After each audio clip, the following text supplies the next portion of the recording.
I think I just saw a great update when it comes to Near. And no, it's not only just because it recovered almost 10% in the past 24 hours, but it's actually a statistic indicating one of its core products doing absolutely fantastic. And let me showcase what I mean by this in today's video, even though nothing I say is financial advice, and even though I am not telling anyone to do anything. So I think everyone by now who likes Near or is a fan of it has heard about something called Near Intense.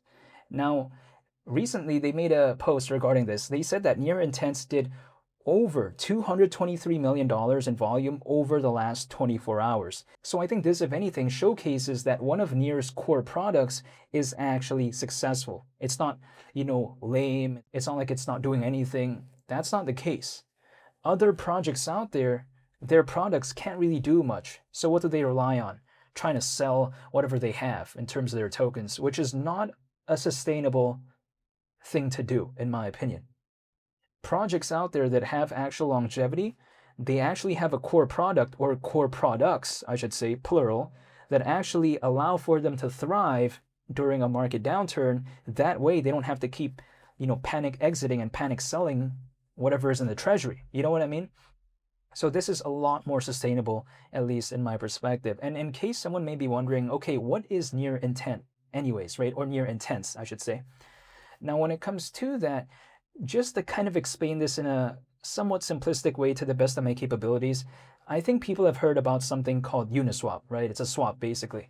But if I use something like that, it's very manual. Like I have to click this, click that, have to select the pool and all this. There's a hypothetical possibility for a mistake and all that. It's just not so convenient for some people out there. But when it comes to Near Intense, it kind of changes it, and it kind of gives like an AI vibe in a sense, because instead of me trying to do everything manually, instead with Near Intense, I can just instruct it and I can say, oh, swap this for this. And then the AI solvers, they do all the hard work. They find the best route. They find the best path. They find the best hypothetical price at all this. It makes it a lot more simple, a lot more easy, removes a lot of the hypothetical human errors that I might see with some other swaps out there, which are kind of very, manual, right? If sometimes we don't watch a tutorial, we don't really know. So again, this just kind of simplifies things by a whole lot. And no wonder, Near, as of late, it's been doing hypothetically a little bit okay because, sure, Arthur Hayes, the former CEO of BitMEX and also one of the co-founders of BitMEX, historically a very famous exchange, even though he sold all of his Near holdings allegedly not too long ago, Near, you know what, the core products, they're still doing their thing. The community is still there.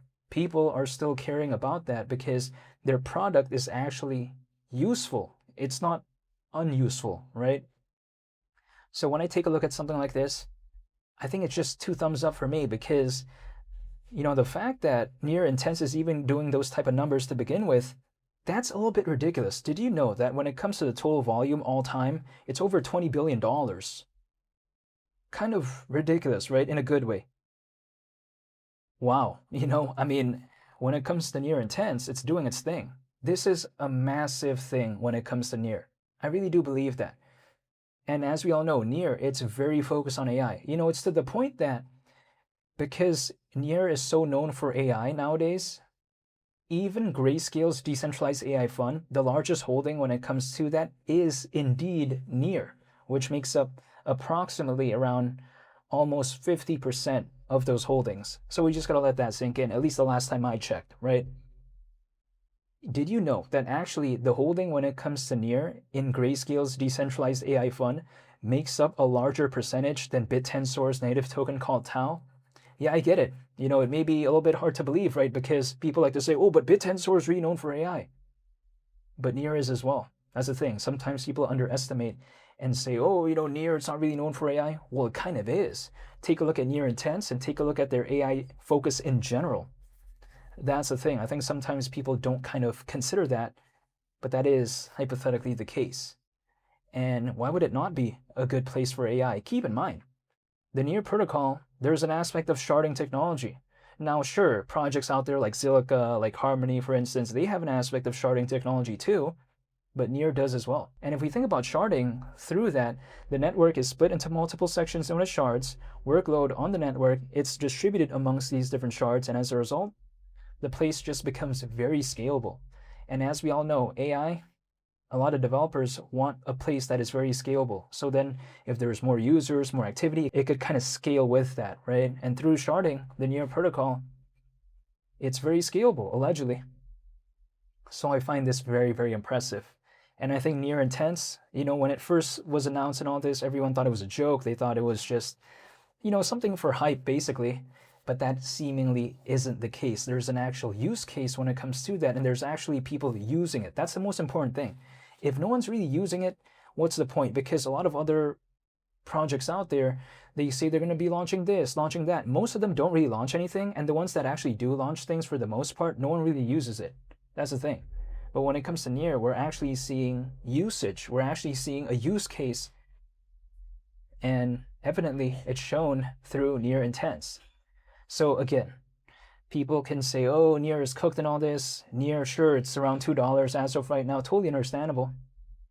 But at the same time, Near Intense, if it's doing these type of numbers right now, could you imagine what the figures would look like if, let's say, there was an altcoin season?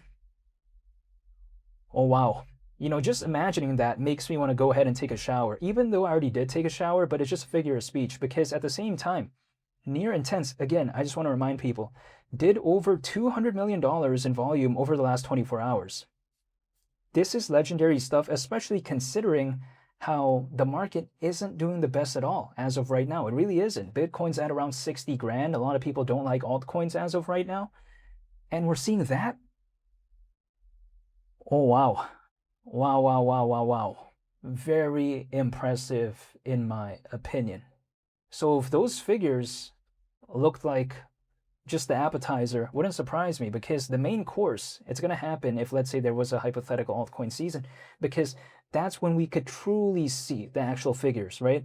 Right now, we can't really know the full capacity because we're not in an altcoin season by any means. But if we were in one, wow, could you imagine what the numbers would look like? So that's just some food for thought, at least personally for me. Now, again, Near being at around $2 may sound like a very negative thing, but if we take a look at it, did you know that Near actually back in December of 2024 was around $7.50? So we're almost 4 times lower than back in December of 2024. Bitcoin is not almost 4 times lower than December 2024. I know that for sure, because it just isn't. Take a look at the price charts. It's not. For Bitcoin to be almost 4 times lower than December 2024, Bitcoin would have to go lower than what it already is as of right now. So that's the thing. Near, it doesn't need to go any lower. It's already almost 4 times lower than where it once was in December 2024. So that's the thing. When it comes to Near, it's kind of low, hypothetically. Is that a bad thing, though? Try asking Warren Buffett, right? If he likes the dip or not. Now, Warren Buffett doesn't really like this space. He doesn't seem to be such a big fan in terms of blockchain technology. Totally understandable. But when it comes to him believing in Coca-Cola back then, he cared about it when it was way lower than right now. And also, take a look at when Berkshire Hathaway first believed in Apple stocks. Or should I say when they first believed in Apple, right? It was a lot lower than right now. So that's the thing. Some people don't mind the dip. Some others do mind the dip. It depends on the frame of mind. I'm pretty sure that back then, a lot of people were exiting their Apple stocks, but Berkshire Hathaway was like, hold up. No, we care. And take a look at it. Compared to right now, their entry is way lower than where it is as of right now. At least initially. And this is just one of the moments that makes me feel like, you know what, I like the hypothetical dip too. That's the thing. I like it when it comes to my chicken tenders, when it comes to the dip, but I also like it here. I also like the dip when it comes to the space. It's no different. I don't find dips to be a bad thing, personally for me. Now, does Warren Buffett always get it correct 100% of the time? No, he doesn't, right? I mean, take a look at, for instance, when Warren Buffett, back then, when he doubled down on newspapers, basically, when a lot of people were leaving newspapers, a lot of people thought that newspapers were cooked, but Warren Buffett, basically believed in the quote-unquote dip. And of course, we fast forward to right now, that was a bad idea. Terrible idea, right? Because, he cared about newspapers back then when a lot of people were leaving. Newspapers, it's not doing the best as of right now. So again, that's a case where Warren Buffett doesn't always get it correct 100% of the time.